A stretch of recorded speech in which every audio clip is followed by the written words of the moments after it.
Há 2 anos atrás, minha mãe faleceu. E no dia do velório da minha mãe, meu tio, o irmão do meu pai, me contou uma história que me surpreendeu muito. Que o meu pai, que já é morto desde 1984, ele havia sido uma pessoa rica. E aí eu, ali no velório, naquela confusão, eu perguntando, mas o que aconteceu, tio? Aí meu tio disse que meu pai foi responsabilizado por uma coisa que ele não fez e que ele teve que fugir para o Mato Grosso. E isso me surpreendeu muito, nem eu nem minha irmã sabíamos disso. Isso tudo aconteceu muito antes dele conhecer minha mãe. Mas eu achei muito significativo meu tio me contar isso num momento em que minha mãe morre. Então eu imaginei que minha mãe soubesse disso. Certo. E que de alguma forma ela quis manter isso em segredo. Eu não tenho certeza. Pode ser que sim. Quem pode dizer melhor talvez fosse o Antônio, que era mais velho na época. Cada um sabe uma história, né? Cada um sabe uma história. Uma história, né?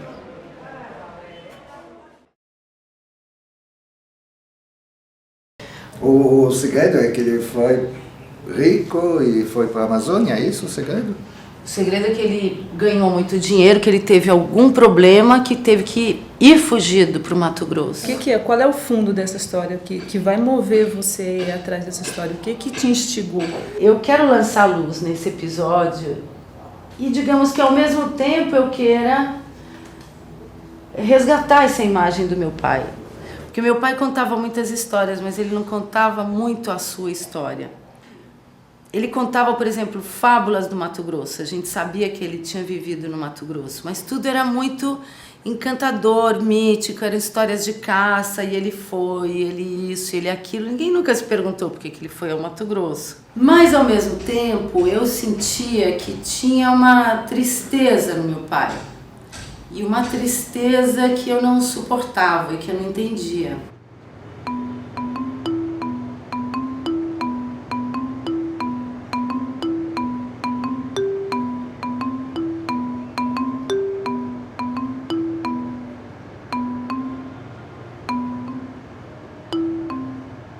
Quando eu tinha 10 anos, eu atravessei a rua e fui morar com os meus tios. Nunca mais voltei.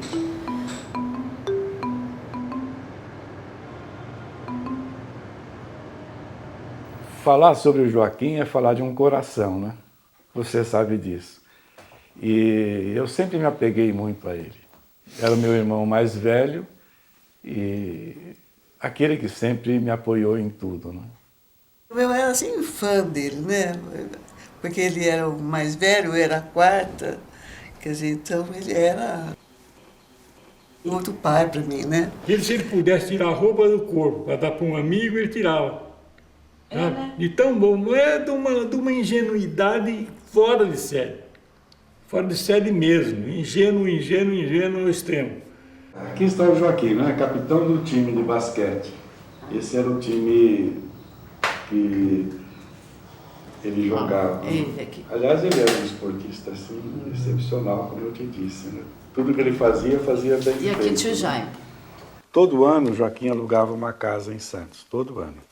E nós víamos e vinha a família toda, né? Aqui a Marina, prima. Né? Carolina, minha irmã, e o Joaquim. Ele gostava muito de trazer o pessoal para a praia. Ele alugava a casa no fim do ano por 2 meses e a gente aproveitava muito aqueles 2 meses, né? Então, a gente tem essa impressão boa, né? Que uma parte boa da nossa vida, ele nos proporcionou.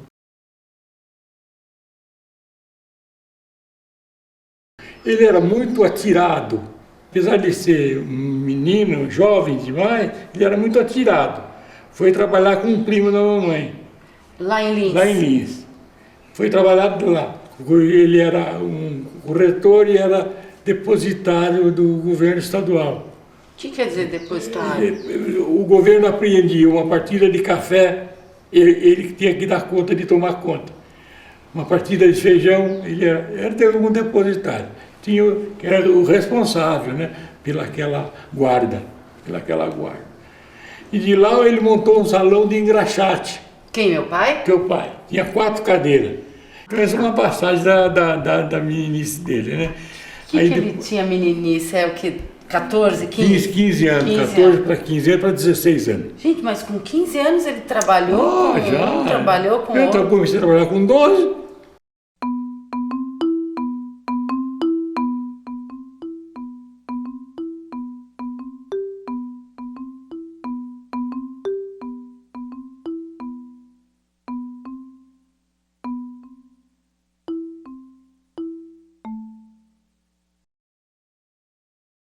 Quando foi, você lembra, que vocês vieram para São Paulo?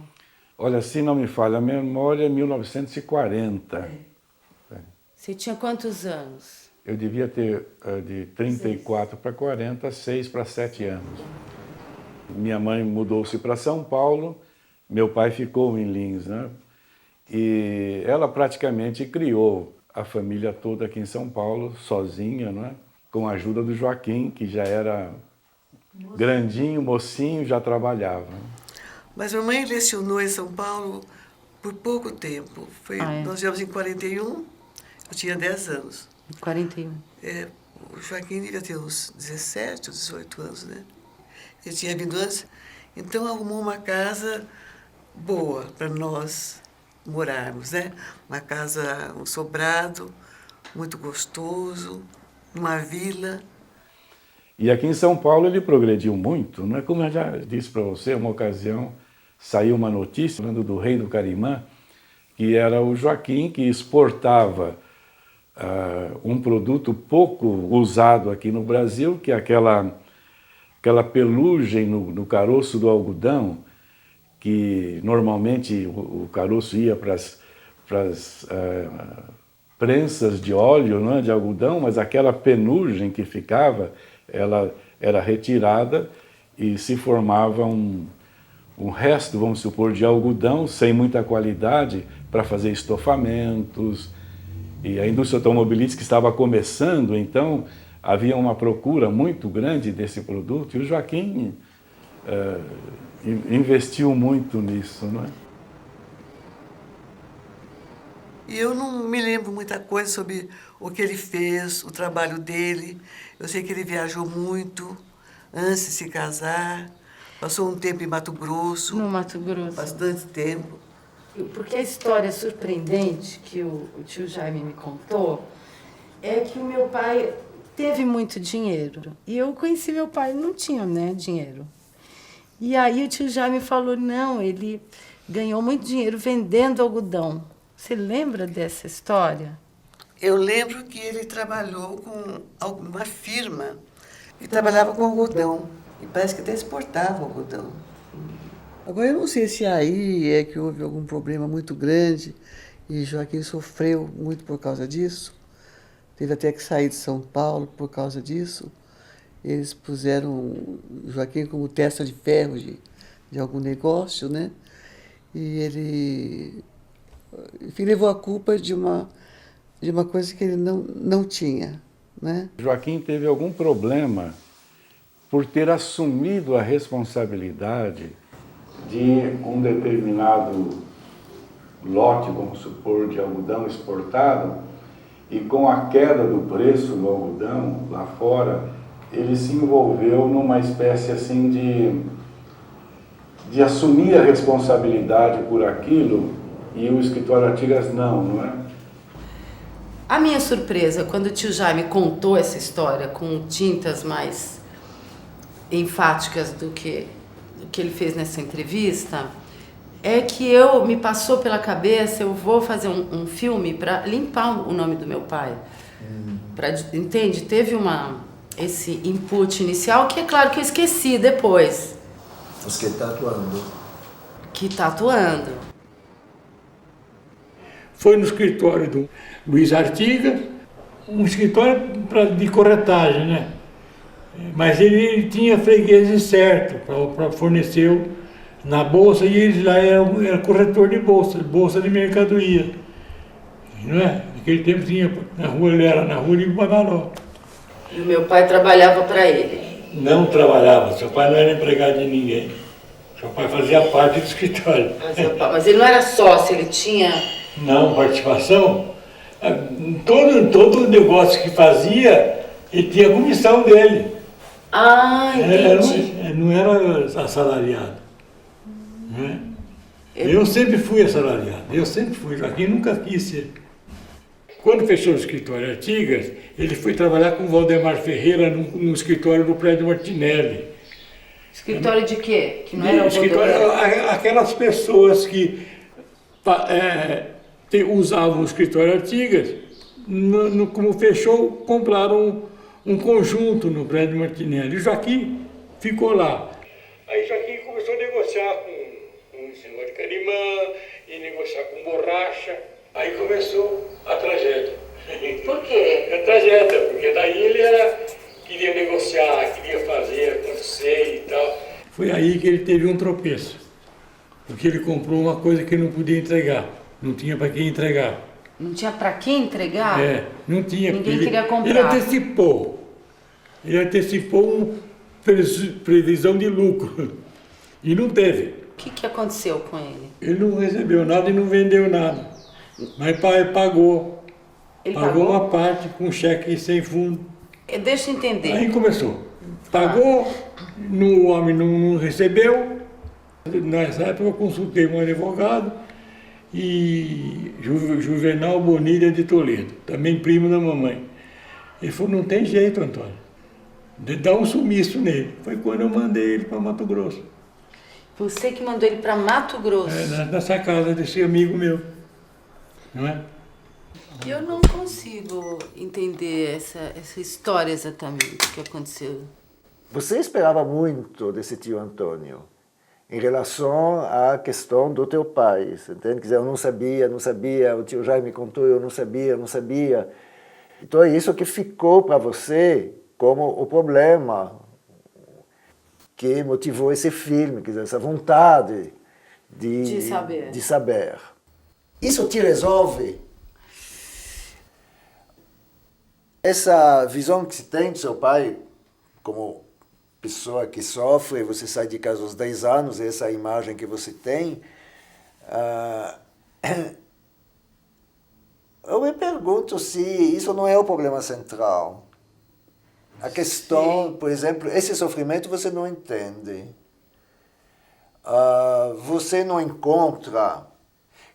Quer dizer, o teu já me fala dessa depressão que veio que vem em geral relacionada. Depois dos acontecimentos que o tio Antônio chamava de tragédia. Tragédia por quê? Porque arruinou completamente a vida dele. Porque... Então, a sensação que dá é que foi um marco na vida dele, né? E talvez seja esse Eldorado que eu estou buscando. Agora, né, eu não consigo descobrir. Talvez o motor mais profundo seja a sua culpabilidade.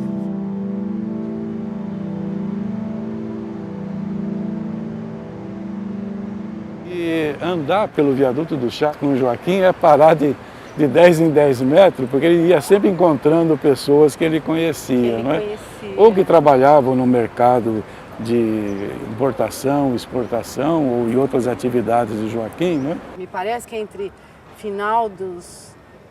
45 e 42 pode ser qualquer período. Eu só sei que ele era uma pessoa considerada na família como alguém de sucesso e, de repente, ninguém queria falar mais nele. Né? Então, eu acho que esse sentimento é que arrasou o Joaquim, não é? Essa falta de apoio, não é? Que ele não teve.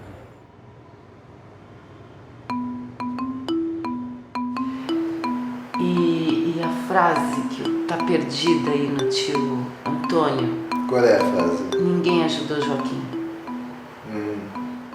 Nem a sua filha. Eu piquei a mula. A Agora, tio, você sabe que eu tenho muita dificuldade em entender o que foi exatamente esse episódio tão traumático na vida do meu pai. O Antônio conta uma história de que Joaquim fez um negócio e para garantir o negócio ele deu um cheque, uma promissória. O negócio não se concretizou. E parece que o escritório também não assumiu nada e ele ficou responsável por aquele negócio. E ele foi, então, acusado e isso gerou um processo contra ele. Mas ele nunca tinha falado isso, ele falou de um processo aqui. Exatamente. Mas ele nunca tinha falado isso. O que a gente pode fazer? Primeiro tem que descobrir que tipo de crime é esse. Então, um cheque sem fundo, uma promissória que não foi paga, que tipo de crime que é. Porque se tem um processo, a gente tem que ir atrás desse processo, né?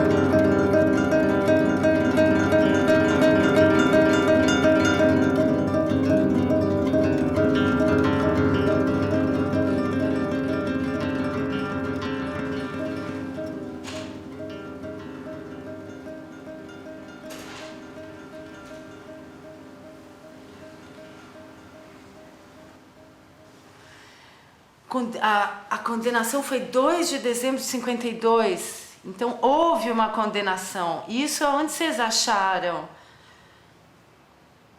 Num jornal, ainda foi noticiado no jornal? 1 ano de reclusão e a multa de 500 cruzeiros. Eu nunca soube, Chica. Coitado.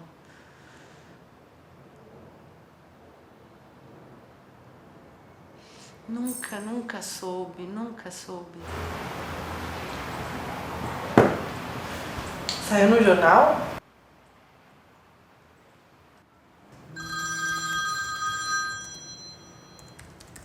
Oi, Chica. Mas não fala qual é o crime?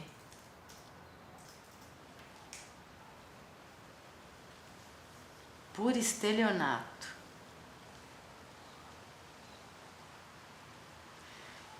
E está escrito que ele foi condenado por estelionato. Gente, mas estelionato. Nossa, mas o que você vai fazer com essa informação? Difícil. Eu não acho que tem que aparecer no documentário. Mas tem que saber como vai usar, porque não pode ficar uma coisa gratuita. Sabe? Eu vou cometer o estelionato, que legal. Não, mas você não lembra agora? Eu acho que o que a gente tem que fazer é apurar as circunstâncias. Eu acho que agora a sua investigação tem que ser para provar que ele não é um estelionatário. Lógico, porque ele não é, imagina. Meu pai. Porque não pode ficar essa informação solta e absoluta, entendeu? Tadinho, gente. Você largou seu pai, que era muito triste. É que era insuportável.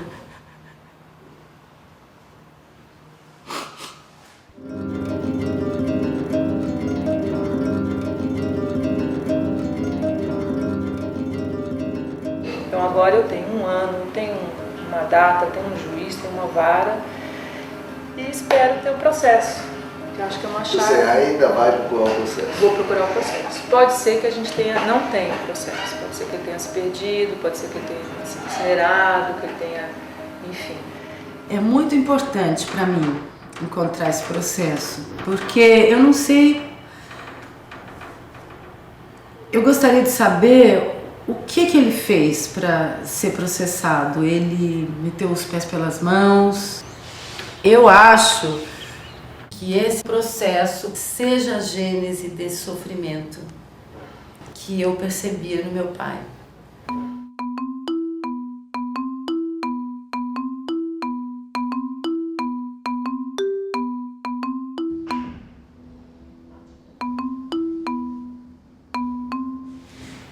agulha no palheiro, né?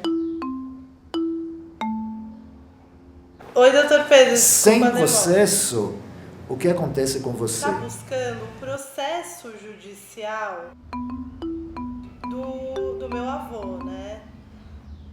Pode ser que ele tenha se perdido, pode ser que ele tenha sido incinerado. Tá.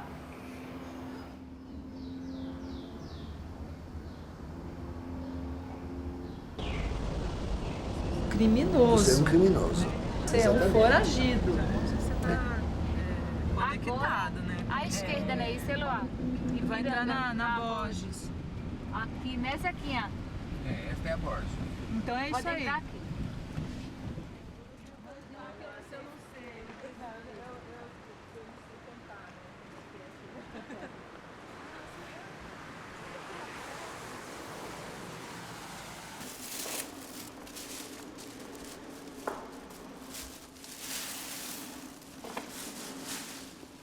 Muito obrigada.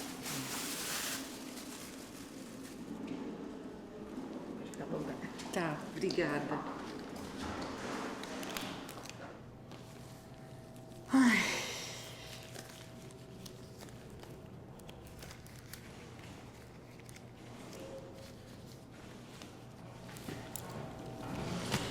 Bom,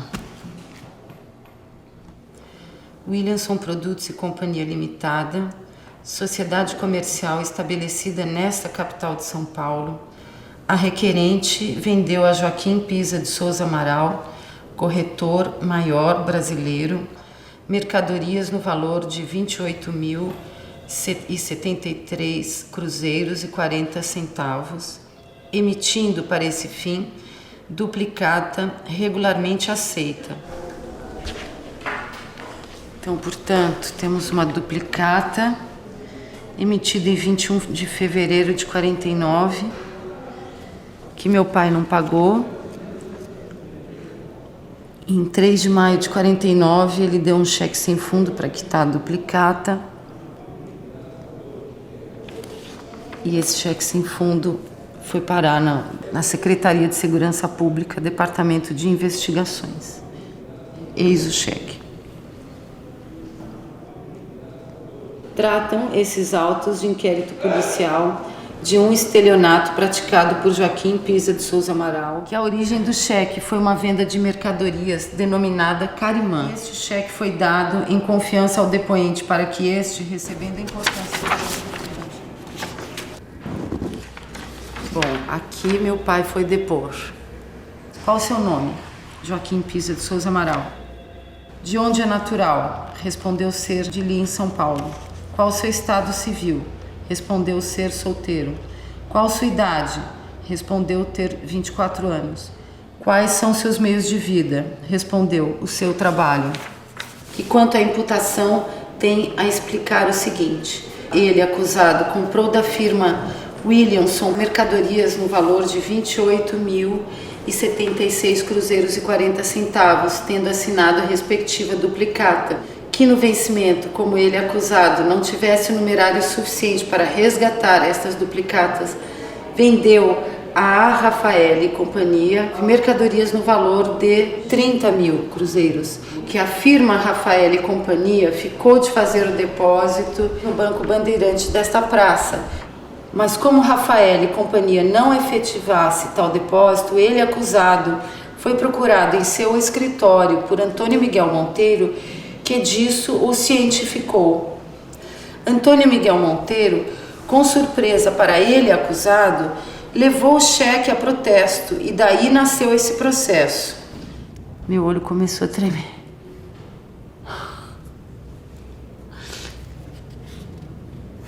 Evidenciando a boa-fé com que agiu ele, teve de Rafael e Companhia um título correspondente ao débito dessa firma, levou esse título a Williamson Produtos e Companhia, na pessoa de seu advogado, Dr. Alberto Milaert. Este advogado se recusou a fazer qualquer acerto de contas com ele acusado. Nessas indas ao escritório do referido advogado, ele, acusado, foi acompanhado pelo Dr. Luiz de Toledo Artigas, que também lhe fez várias propostas, inclusive a de entrar, ele, acusado, com 15 mil cruzeiros e de pagar o restante em prestações mensais de 3 mil cruzeiros, que esta proposta também foi repelida pelo referido advogado, Dr. Alberto Milaert.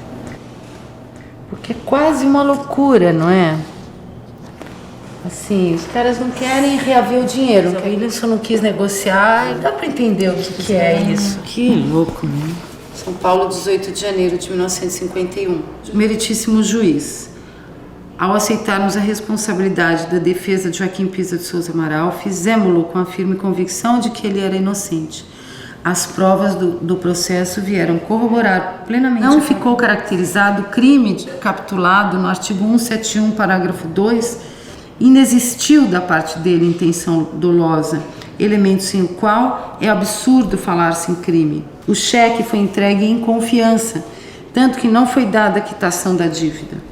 Quer isto dizer, meritíssimo juiz, que afirma que se apresentou como vítima, ficou com duas garantias, uma exigível por via civil, a duplicata, outra exigível por via criminal, o cheque sem fundos.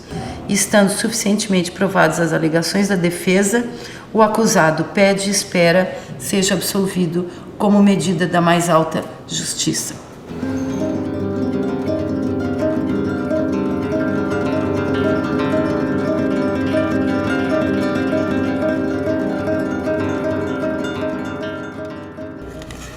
Ai, meu Deus.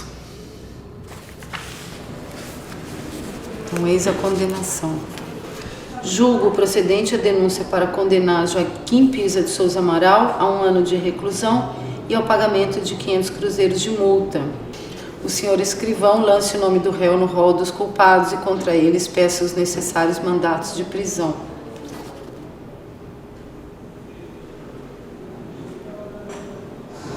Meu Deus, que calvário! A doutora Altivo Ovando. Ele diz, né, que o depoente confirma a sua declaração prestada na polícia no sentido de que o aludido cheque foi entregue a ele, depoente, em confiança. A tese dele era essa, que o cheque foi dado em confiança, portanto não era estelionato. Eu não acho que foi azar, eu acho que foi má fé. O juiz ele nem leva isso em consideração, de que a própria vítima reconhece que o cheque foi dado em confiança. E eu fico me perguntando por que pegam tanto no pé dele. Qual que é o interesse dessa empresa em não aceitar a negociação, não aceitar a mercadoria de volta e botar um processo no cara para ferrar a vida dele? Isso chama atenção. Que advogado? O Milaert, que é o advogado da Williamson, mas esse Monteiro, ele está por trás de tudo da empresa nesse momento, porque é ele que gerencia. Então tem um aspecto da situação daquela época, da situação das leis, dos juízes, da economia, sei lá o que, e você fica absolutamente centrada sobre seu pai, não é? Quer dizer, eu acho que tem que tentar um pouco abrir e colocar o teu pai não apenas como ele está agora na tua cabeça, mas colocá-la há meio século atrás, naquela situação econômica. Aliás, o que você diz é muito procedente, porque o que eu sinto nesse momento, eu acho que a gente tem que entender um pouco melhor como é que funcionavam os negócios na época, como é que funcionava isso de negociar carimã, isso de... O que é? Que operação é essa?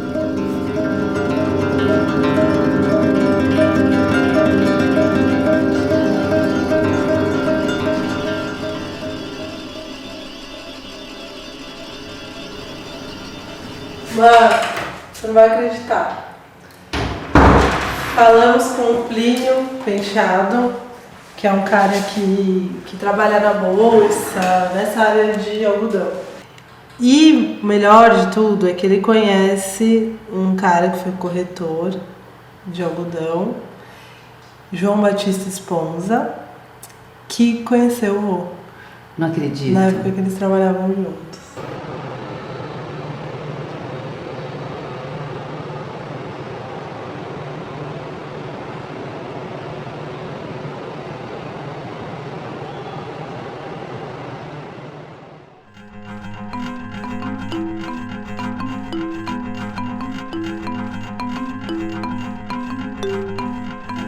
documentário, ele é isso, é reconstituir a vida do meu pai nesse momento, incluindo o processo, né? Talvez até trazer esses elementos do processo, né?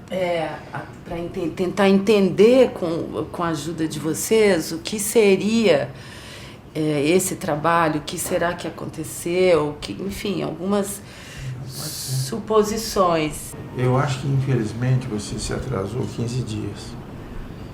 Que o nosso elo ainda forte de memória com o passado, infelizmente, morreu.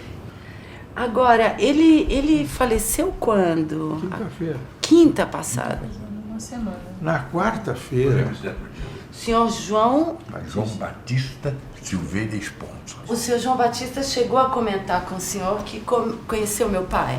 Chegou a comentar que conheceu o Pisa, que trabalhava com resíduos no escritório do Artigas. O que é muito comum entre os corretores de resíduos, sempre estarem anexados a um escritório de corretor de algodão. Você sabe me dizer como que era essa situação de resíduo e algodão? O corretor de algodão tinha mais relações com os beneficiadores e com as indústrias, onde eram gerados esses resíduos. Tá? E também esses, tanto os beneficiadores como as indústrias, não tinham assim uma coisa organizada para trabalhar com resíduos. Não tinha, porque o negócio deles não era esse e para eles não tinha tanto valor. Daí é que tinham, antigamente, os corretores de resíduos. Você podia me dizer as possibilidades de lucro do trabalho com o carimã? O que acontecia com o carimã, como ele era um produto barato, vamos dizer, o diferencial de preço, de custo dele para o algodão era muito grande. Então, o capital aplicado era pequeno. E com uma pequena manipulação desse carimã, ele se tornava um produto um maior mercado, vamos chamar assim. Então ele dava uma margem de lucro grande. Isso acontecia. Agora, aqui no processo, eu tenho algumas informações que é o seguinte: ele vendeu o carimã.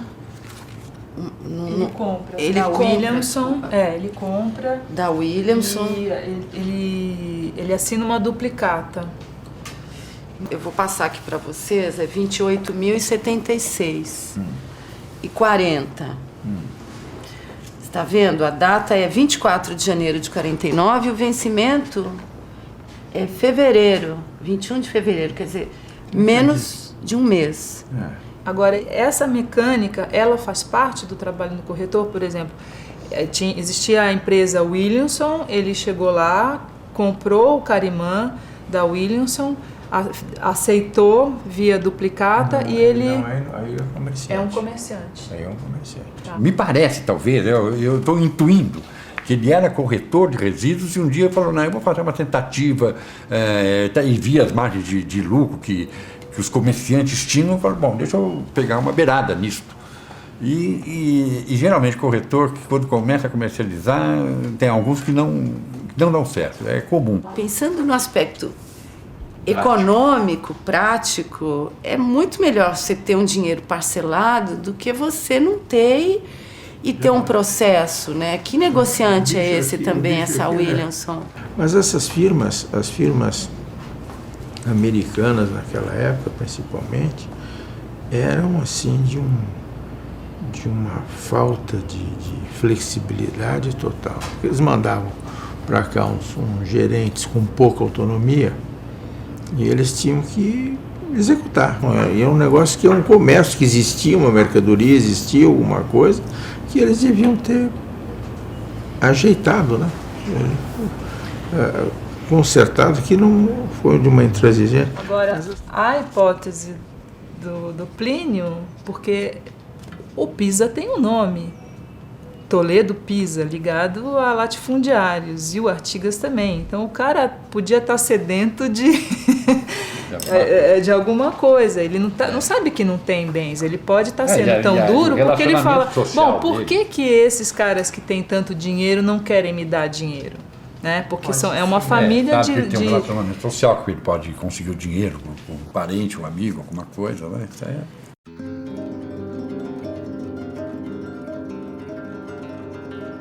Agora, dos nomes que aparecem no processo, nossa última esperança é o Melaed. É.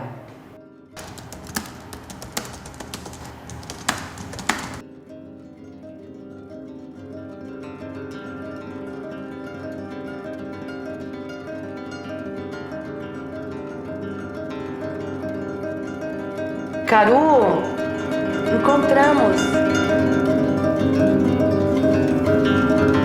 Quando essa pesquisadora estava procurando essa notícia de jornal, ela encontra uma notícia da condenação do meu pai. Então, a partir daí, nós ficamos sabendo que houve sim uma condenação, que a gente nem sabia que existia. Aí, então, nós conseguimos pedir o processo. E a semana passada, eu li o processo.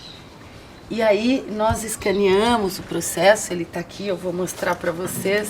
E quando eu comecei a ler o processo, esse aqui é uma... Eu não sei se o senhor consegue enxergar. Da primeira, eu não sei. Eu separei algumas coisinhas, porque aqui eu vejo que o senhor é o advogado da acusação da empresa. Williamson Produtos, isso. Agora lembrou, né? Ele não lembrava. Não, eu fui advogado dessa empresa, mas é a acusação que eu estou estranhando. Aqui está uma foto do meu pai, de 1945. É um pouco antes desses acontecimentos. Será que o senhor se lembra dele? Nossa, que jovem, Muito bom. Ele começou a trabalhar muito cedo. Qual é? Esse.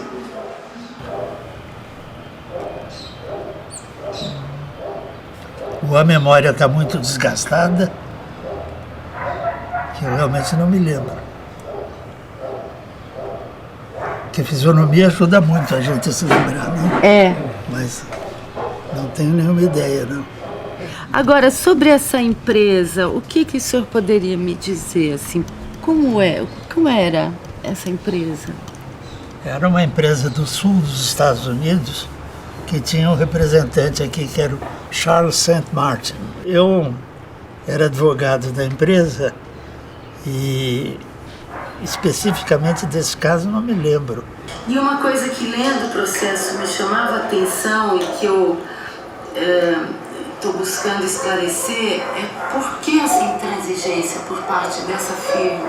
Então eu vim aqui um pouco na tentativa de esclarecer, de entender o que moveria uma empresa como essa a ir atrás, né, não aceitar de jeito nenhum uma negociação, a protestar um cheque dado em confiança, apesar de 2 garantias. O que o senhor poderia se lembrar desse período? Estou tentando, mas memória de velho é um negócio precário, né? E com 84 anos, fatos ocorridos há tanto tempo, realmente eu não me lembro, né? Eu confesso que quando eu li, eu fui, faz uma semana, eu fui ficando com uma raiva geral, exatamente. E aí eu tô aqui vendo o senhor, tio da minha amiga, tão legal, tão bonzinho, a senhora. Ele não se lembra de absolutamente nada, a não ser da Williamson, o endereço da Williamson, Charles St. Martin, mas do episódio ele não lembra nada. O que eu acho que você poderia, que você inclusive deveria fazer um processo, é levá-lo para os seus tios e a tua tia. Porque aparentemente, se houver um processo, se esse processo, como é dito no momento, durou 3 anos, quer dizer, isso não passa desapercebido, não é? Então, por que eles não falaram? Além de mostrar para os tios, será que não seria interessante fazer alguma outra coisa com esse processo, levar ele para alguém que entenda mais de processo criminal, para a gente entender um pouco melhor o que aconteceu? Para um advogado. Lá no fim. A gente analisando mais atentamente o processo, a gente efetivamente não vê que houve má fé. Eu diria uma grande desatenção dos magistrados. Ele disse sim que devia, mas não disse que teve a intenção de prejudicar ou de causar um prejuízo a quem quer que seja. E tanto você vê que não houve má fé do seu pai, e que efetivamente ele tinha intenção de quitar, que quando ele deu o cheque, ele não resgatou a duplicata. Então ele confiou. Se ele não tivesse dado o cheque, ele não incidiria no estelionato. E seu pai não teve a possibilidade de apelar, porque sem se recolher a prisão não poderia. Então foi suprimida a segunda instância. O seu pai, para provar a inocência dele e ter um novo julgamento, ele teria que se recolher à prisão.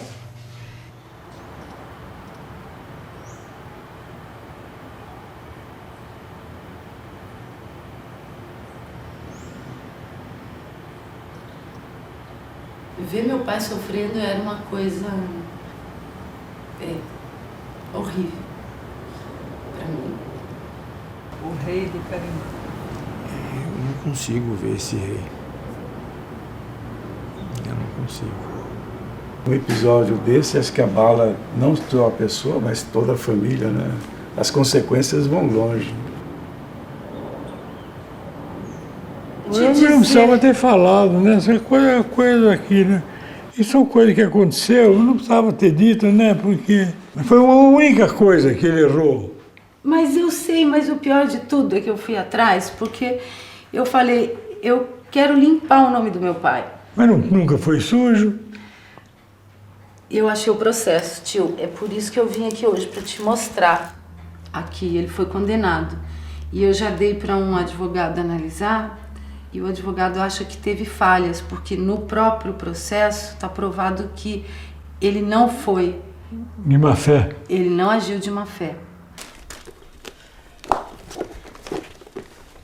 Olha.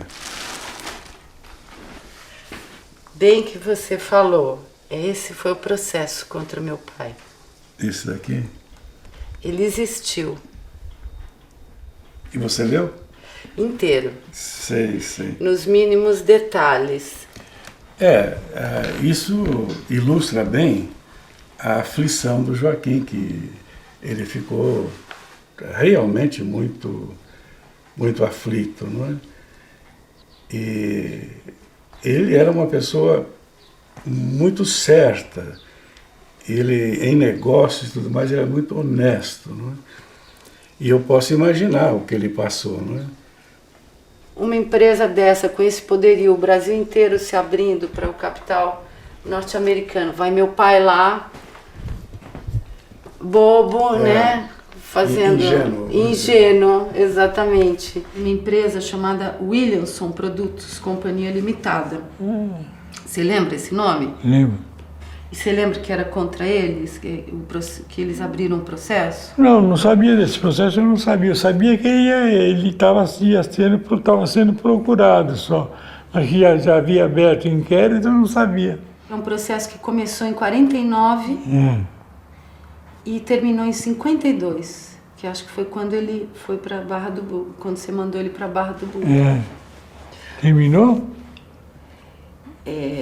Não terminou ainda, eu vou te dizer por quê. Porque eu vou pedir a revisão desse processo. Mediante esse comentário que você está fazendo, vai ter algum efeito sobre isso aí? Uma questão que eu te coloco, entende? É por que você quer que o seu pai seja reabilitado, quer dizer, limpar a imagem do seu pai, através de uma instituição na qual nós não acreditamos. Porque eu acredito. Eu acho o seguinte, que o ato público de reabilitação do teu pai é o filme. Queira ou não queira justiça. A revisão eu vou fazer de qualquer forma, dentro ou fora do filme. Por quê? Porque eu acredito nisso. Mas você pede uma revisão para reaver alguma coisa? Não. Só para a justiça que condenou errado, que descondene certo. Mas é coisa passada. Largue mão disso. Mas é claro que eu tenho plena consciência de que tudo que eu estou fazendo é muito mais forte. Eu estou levando ao conhecimento do meu tio que houve um processo que ele não sabia, sabe? Estamos mobilizando a família toda nessa história. Sim. E isso é muito mais forte. Eu tenho Mas plena isso é muito consciência. mais forte. Eu sei que não adianta nada, assim, mas que ele já morreu, que ninguém mais lembra, mas pra mim, sabe? Eu fiquei tão... Chocada. Eu não fiquei chocada, não pela coisa moral, mas eu fiquei imaginando como ele deve ter sofrido. Sabe que sofreu? Você acha que não? Ele é um bom vivan, que sofreu nada. A carinha dele. E é um alívio saber o quanto ele tentou resolver a situação. Né? Você sente isso, né, Eu tio? sinto. Porque sempre existe aquela impressão de que mesmo nós, como familiares, não o ajudamos muito. A gente está impetrando esse recurso através do procurador, né? Uhum. Que somos nós, que é o escritório. Esse recurso visa justamente, é o único recurso cabível, ele visa uma mudança na sentença. Como ele foi condenado, nós estamos pleiteando aqui a absolvição, que apesar do falecimento já do seu pai, tem um significado moral. Se permite que, pela revisão criminal, o condenado possa pedir a qualquer tempo que os tribunais, nos casos expressos em lei, reexamine o seu processo já findo para que seja absolvido ou beneficiado de alguma forma. No caso de morte do réu, a revisão pode ser proposta pelo cônjuge, ascendente, descendente ou irmão. Trata-se de enumeração taxativa que impede a propositura da revisão por qualquer outro parente. No caso, a descendente está entrando com recurso. Como a revisão é um instituto destinado a corrigir erro judiciário, ela não está subordinada a prazo, podendo ser requerida a qualquer momento após o trânsito em julgado da decisão. Estamos pleiteando aqui que a decisão revisanda errou em condená-lo e estamos requerendo a procedência da presente revisão para o fim específico de absolvição como instrumento de justiça.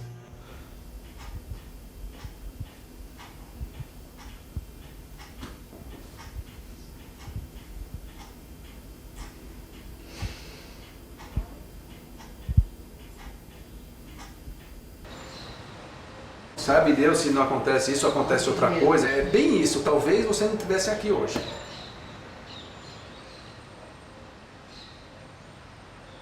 Quando ele morreu, não tinha dinheiro para o inteiro, eu fiz inteiro dele. Ele é o único que está enterrado, né? Mamãe também. Também? Aonde está a vovó? No cemitério São Paulo. Lá junto? Está o Joaquim, está a mamãe só.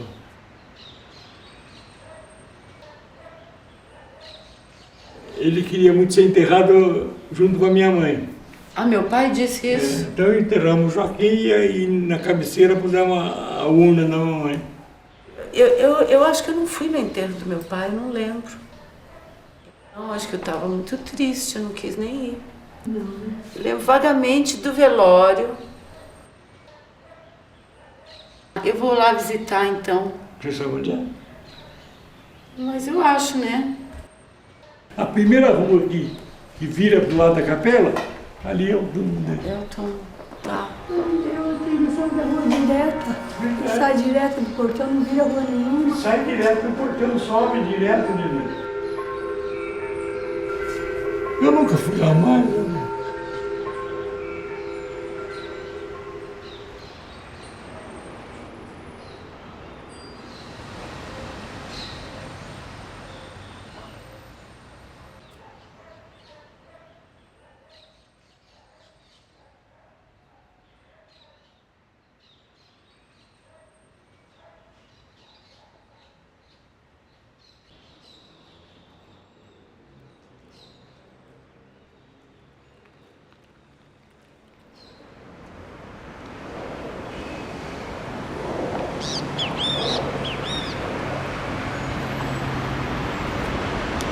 Achamos.